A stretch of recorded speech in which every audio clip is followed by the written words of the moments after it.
Hello everyone, it's Salim here. I'm here at my home, and for the time being, this is how we're gonna do our lesson. So basically, I'm just gonna record my lesson, and then I'm just gonna send it to you either through WhatsApp or through Edmodo. So during this lesson, make sure you have your notes ready, and make sure you have pen and paper ready, just in case you want to write anything down. Last time we started with this topic here, which is static electricity, and we got to halfway through the topic. And what we're gonna do for the next couple of weeks is we're gonna finish off this topic. But I do not want to continue with this topic just yet because I know you have your holiday last week, and I'm not sure whether you remember or not the things that you learned. So for this week, I'm just gonna give you a recap of the first part of this topic that we went through last time. So for this lesson, which is part one of this series of video lessons for this topic, we're going to go through three things. We're going to go through how to charge an object electrostatically using friction, and we're going to look at how that happens. And then the second thing that we'll go through is we're going to look at the principle of electrostatic, what that is and what does it mean. And then we're going to look at how do charged objects attract other objects. So when you charge an object, you will be able to attract a neutral object. So what happens in terms of the charges that allow that attraction to happen? So those are the three things that we will go through for this part, for the first part of these series of video lessons. So the slides that I will go through is basically the same slides that we went through a few weeks before. You can also read your notes while I explain. I'm just going to go through these slides very quickly. It's just to help you recap back or remember back what we learned before we move on to the new parts of this topic, which we will go through next week. So electrostatics basically means that is the study of charged objects and how to charge an object, how does that happen, and how these charged objects interact with each other and other objects as well. It's just basically a study of those things. What can charged objects do and so on. You can charge an object by friction, and you can only do this by using insulators. When an object is charged, it can either be positively charged or it can be negatively charged. So how do we charge an object? So here I have a simulation that shows you how that is done. So in the beginning, so you have positive and negative charges inside an object. These charges come from the atom itself. Positive charges, those are the protons. Negative charges, those are the electrons. An object is usually neutrally charged in the beginning. That means it has the same number of protons and electrons. So you can see here in this balloon, it has 4 protons and 4 electrons. And these two charges cancel out each other. And because they cancel out each other, so the overall charge is 0. And that is what we mean by a neutrally charged object. So you can charge objects, especially insulators, by rubbing them together. And when you rub things together, that there is friction happening. So you can see here, I'm going to bring this balloon and rub it to this shirt, which is made from cloth, and you will see what happens.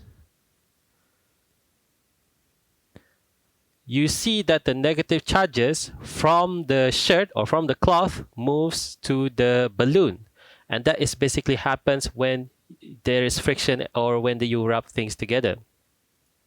When you rub things together, what's happening is that you are disturbing the atoms on the surface of the object.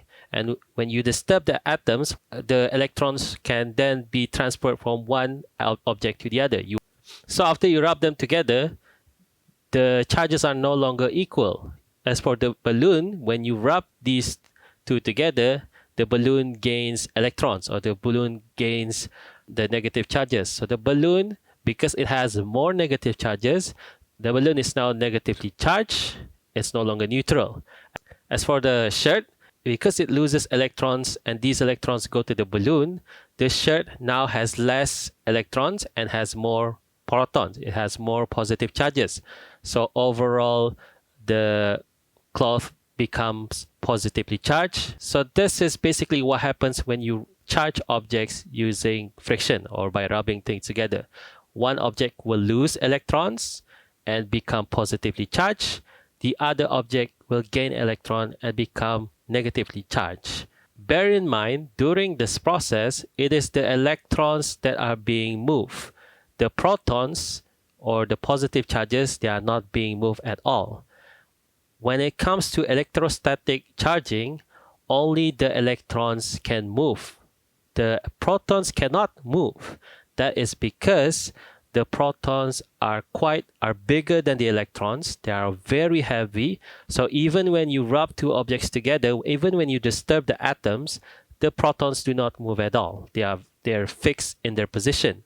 The electrons, on the other hand, they are much more lighter, so they can be easily moved when there is a disturbance happening during the rubbing process. Okay, so electrons can move, but protons do not move at all. So that's a very important thing to remember when you are thinking about electrostatics. The next important part is what we call the principle of electrostatics. This basically explains why things are attracted with each other and why things repel each other. And the concept is quite straightforward. If you have similar charges, they will repel each other. So if you have a positive and a positive, they will repel each other. If you have a negative and negative, they will also repel each other. Whereas opposite charges will attract each other. So that means if you have a positive and negative, they will attract each other. So this is basically the principle of electrostatics. This explains how charged objects behave with each other and also with other objects as well.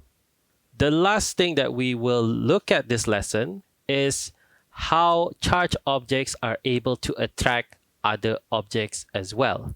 So if you have a charged object and you bring them close to your hair, what happens is that your hair will be attracted to the charged object. Even if you bring the charged object to other things like small piece of paper, for example, the small piece of paper are attracted to the charged object. So why does that happen? That can be explained with the principle of electrostatics. This can be shown with this experiment. So here you have a pith ball, which is basically a ball made from plastic, a styrofoam. Initially, the pith ball is neutral. It has the same number of positive charges and negative charges.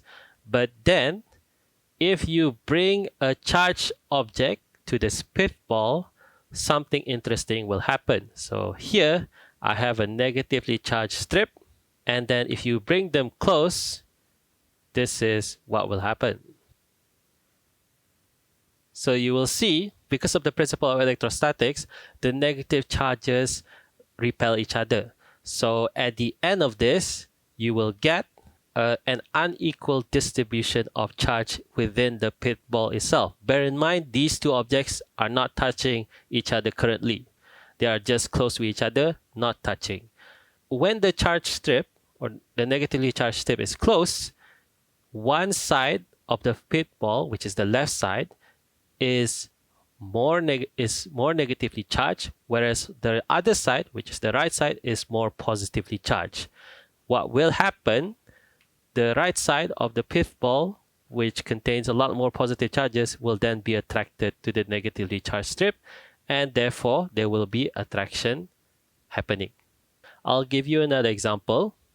All right, so this is the example from before. Let's charge the balloon first by friction, by rubbing it. Okay, so now the balloon is negatively charged. You will see the wall on the right side. Let's bring the balloon, which is negatively charged, to the wall on the right side. You will see the wall is neutrally charged. There's an equal number of protons and electrons inside the wall. But as I bring it closer, you will see, so you see the negative charges are being repelled by the negatively charged balloon.